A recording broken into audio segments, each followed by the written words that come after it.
this video, I have compiled the ultimate guide for rendering in Blender. The tips are from most to least obvious, and I have created a massive PDF explaining everything, plus a preset startup file which will be available on my Gumroad for $2 and free for my patrons. If you are not already subscribed, what are you waiting for? It's free and only takes a second, and now let's begin. The most important thing that you can do to speed up your render times is enabling usage of your GPU. So you obviously do need a dedicated GPU to do this, but if you do, you can go to Device and change CPU to GPU Compute. So you'll see it's grayed out, and it's because we haven't selected our GPU to be used yet. So go up to Edit and Preferences, and under the System tab you'll be able to enable your GPU. Make sure that you enable both your GPU and CPU so they can work together, so that'll make it a lot faster. And if you are lucky enough to have an RTX card, make sure you enable optics, so that'll be much faster. The sample size is one of the biggest factors in render times, and a common misconception is to use a very high sample count. For most scenes you'll be fine with just 100 to 200. Unless maybe it's an archviz scene in which you might need it a bit higher, but for most 150 will be just fine. Adaptive sampling automatically reduces the number of samples in areas that have very little noise. For example, in this gun scene the background would have little noise, however the gun would have a lot of noise. So you can enable this and it will speed up the render times a great deal. Denoising allows you to intelligently remove the noise in your images using AI. To set this up, the first thing you want to do is go to the View Layer Properties panel and enable Denoising Data. Now you can go to the Compositing tab and add a denoise node. So you can drop that in, and now what you can do is connect the noisy image to image, denoising normal to normal, and denoising albedo to albedo. Now after your image renders, it will composite and it will be denoised. So this means you can lower your samples by a lot because the denoiser will be getting rid of that extra noise. Another big time saver is light paths. So you can find this in the render properties panel, and then if you scroll down you can find light paths, and under max bounces you can change the total. So the default is 12, which is far too high in my opinion. For most scenes you'll be fine with 4, I find. So I'm just going to turn that down to 4, and then you can change these values accordingly.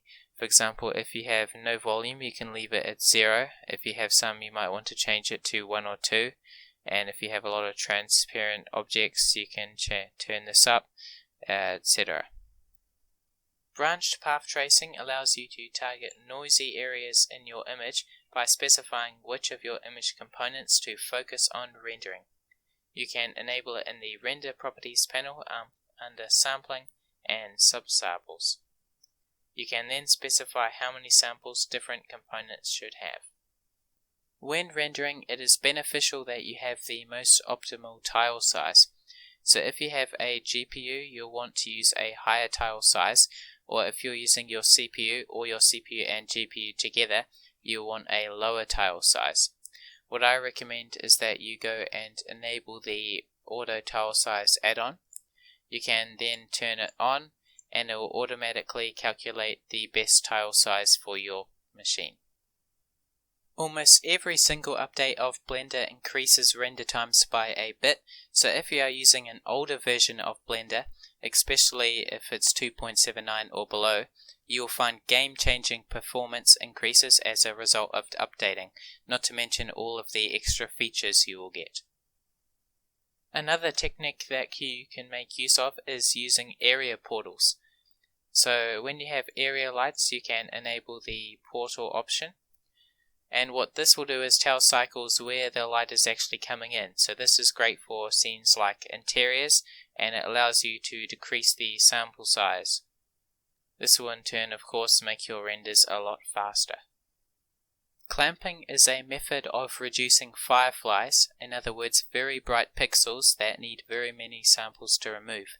Clamping can help to keep the samples low by limiting the brightness of these pixels. Keep in mind that you should only change the indirect clamping value, and you should alter it wisely as you will be sacrificing realism. Caustics occur when light is concentrated from specular reflections. An example of this is when light goes through a glass of water or at the bottom of a swimming pool. This is quite uncommon, so if you don't need it in your scene, you can disable it for some additional render times. If you do happen to be using caustics, you can increase Filter Glossy. What this will do is blur the caustics to allow for less noise and a faster render, at the expense of a little bit of realism and accuracy.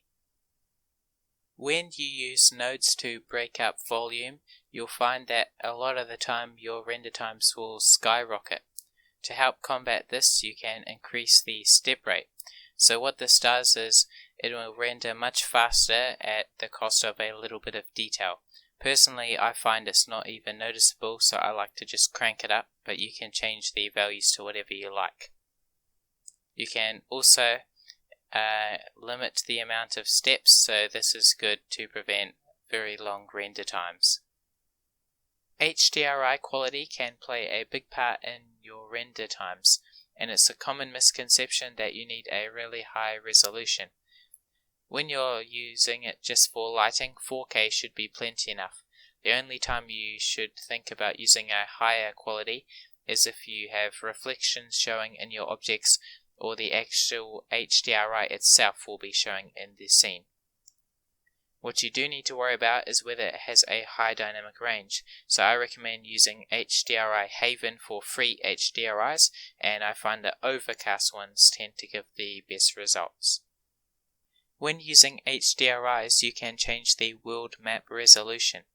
Higher resolutions will deliver better quality with more accuracy. This will need to use some more memory and it will render slightly slower, but it will allow you to keep the scene samples low, ultimately saving you time. So you can change the map resolution here, and I recommend changing it to a value of 4096. Make sure you change the sampling to manual so you can actually change it. You're not allowed to change it if it's just on auto. Multiple importance sampling favors light spots in your HDRI and produces less noise in exchange for the possibility of fireflies. You can change this under the volume panel, and under sampling you can change it to multiple importance. If you have complicated textures, for example procedural textures with many nodes, it will be quite taxing on the computer. To combat this, you can bake them into images. So the first step to doing this is adding a new image texture. Image. After that, you want to click on new and rename it to whatever you like.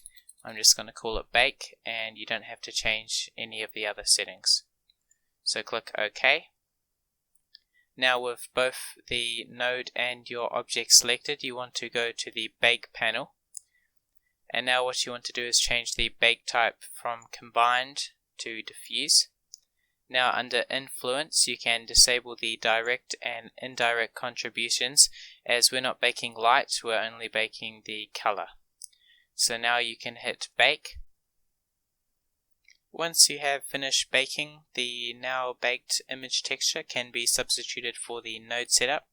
So you could delete or just leave the rest of your stuff there. I'm just going to disconnect it, and then you can use this instead. Now unplug that, plug this in, and there you go.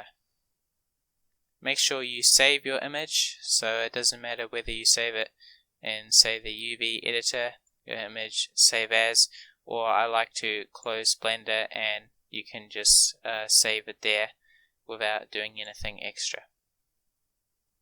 Adaptive subdivision will gradually reduce mesh density of objects with subsurf modifiers applied as they get further away from the camera. For example, this object is far away from the camera, so it would have less geometry than this sphere, which is closer to the camera.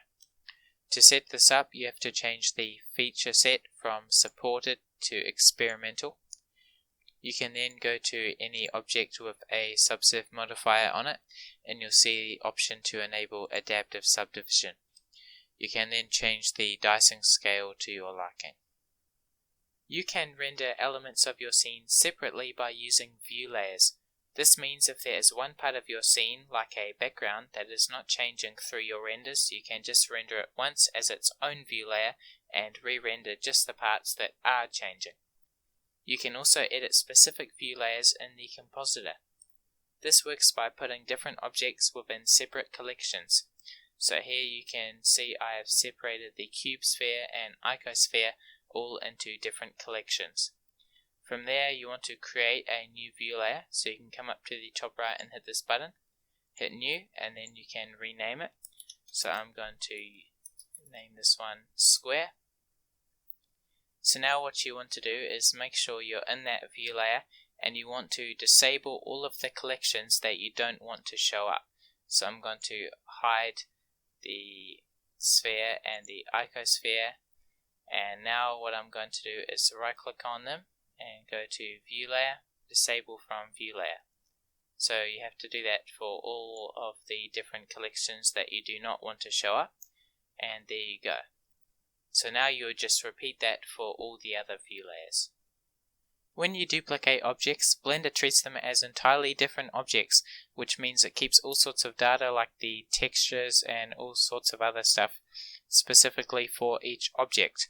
In some scenes like forest, this can add a lot of time to the render. What you can instead do is use object instancing. So to do this, instead of hitting Shift D to duplicate, you hit Alt D, and this will create a instance where Blender now acknowledges that both of the objects are exactly the same. If you have a spare laptop or a dual setup, you can use more than one computer to render your image at the same time. In other words, setting up a primitive render farm. To set this up, I recommend using CrowdRender. So you can go to their website, crowdrender.com. You can then scroll down and hit the Learn More button. You can then hit Overview, and you can read how this works. It basically works by installing an add-on on your different computers, and they need to be on the same Wi-Fi. And you can come down here to download the add-on.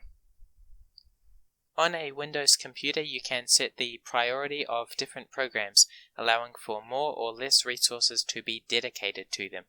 We can of course give Blender a higher priority to make it render faster. To set this up, the first thing you want to do is right click at the bottom of your screen and then click on Task Manager. Once it loads up, you can go and hit Details and then look for blender.exe. Once you found it, right click and hover over Set Priority, and you can now change the priority to whatever you like. I recommend only putting it on above normal or high, because we don't want it taking up too much data that Windows might need, or maybe you have a lot of Chrome tabs open or something else which would like some data. Drivers for your hardware like your GPU are constantly being improved, and with almost every update comes a small performance increase. To update your hardware, you can go to your official manufacturer's website and search for your hardware model. You can then install and update the drivers. Alternatively, if you are on Windows, you can open the Device Manager and right click on the device that you wish to open, and you can then hit Update Driver. I'm not sure how to do this on Mac OS or Linux, but I assume the process will be somewhat similar. Linux OS offers a performance increase when using Blender, so if you are already considering switching, now is the time. If you don't know what Linux is, it is a free operating system that anyone can download, just like Windows and Mac OS. The link to download it will be in the description. eCycles is a Blender add-on that is advertised to speed up cycles rendering by up to 2.5 times. I have not personally purchased it, however it has many positive reviews and I've heard many good things about it. This add-on is best if you create ArchViz renders that take a very long time to render out. You'll be able to purchase it in the description, and there is a one-time purchase and a subscription available. Command line rendering allows you to render out Blender projects without opening Blender at all. This allows for greatly increased stability, for example less crashes, and faster render times. To set this up, there is a great video tutorial available on YouTube by Decoded, so there'll be a link in the description for that. And if you still need more help, you can go and check out the official Blender documentation. Simplify is another great option for viewport and test renders. It allows you to set limits to certain values, for instance the max subdivision value or the max amount of child particles. It takes a long time to go and decrease these manually, and so you can instead enable the simplify option, allowing you to override their values just for the preview render. You can find this in the Render Properties panel under Simplify and Viewport. When working on complex models, it can be difficult to see what they look like in rendered view because of all of the noise. To help with this, you can now enable denoising for the viewport. So you can find this under the Render Properties panel under Sampling and Denoising, and then you can enable Viewport. You can then choose whichever option is best for you. I personally recommend to use Optics. Render Region allows you to render a portion of the view. So this is great if you have very complex scenes. To do this, you can hit Ctrl B and then you can draw a section you want to show. And as you can see now, I can move around and just this bit will be shown. If you want to clear it, you can hit Ctrl Alt B and it will clear it. What may surprise you is that you can also do this in the solid mode viewport. This is called a clipping region. So to create this, hit Alt B and make sure the object you want is fully selected, and you'll see it creates this really cool clipping region. To clear it, you just hit Alt B once again. If you don't continue working while you render, you can enable Lock Interface, in turn giving more memory to the renderer. Before you render, make sure you disable any unnecessary passes that you have enabled. For example, if you turn on the mist because you're using some mist but later you decide that you don't want it, make sure you come back and disable it. And you can disable the Z pass because most people won't use that. The transparent option will prevent the world background from showing in your render. This will allow you to decrease your render times if you don't want the background/HDRI showing. For example, if you just want the object in the render to be exported into Photoshop. It is also slightly less taxing on the computer while you are working in the viewport. Save buffers will save both passes and render layers to your drive's temporary directory, which are then read back following render completion. This will save you RAM, which is great if you don't have much. Persistent Images will save image data, for example textures, to allow for faster re-renders. This is especially great for animations, as many frames are being rendered. You can find both of these options in the Render Properties panel under Performance and Final Render. Sometimes these settings will help, but sometimes they won't, so make sure you turn them on and off and test if they work for your scene. Spatial Splits is described to make building slower, but in turn rendering faster. This setting doesn't help very often and only grants minimal performance increases, however something is better than nothing. When this is disabled, you can change the BVH Time Steps. Increasing this will speed up render times with the cost of additional memory by splitting BVH primitives. You can find both of these options in the Render Properties panel under Performance and Acceleration Structure. Catch Result will temporarily save your render as a .exr file to your hard drive, allowing the compositor to read it for a faster composite after your render. You can enable this in the Output Properties panel under Output. This might not always help, so make sure you turn it on or off to see if it benefits your render. This is best for scenes where you are doing heavy compositing. To optimize your output settings, I recommend rendering at a resolution of 2560 by 1440.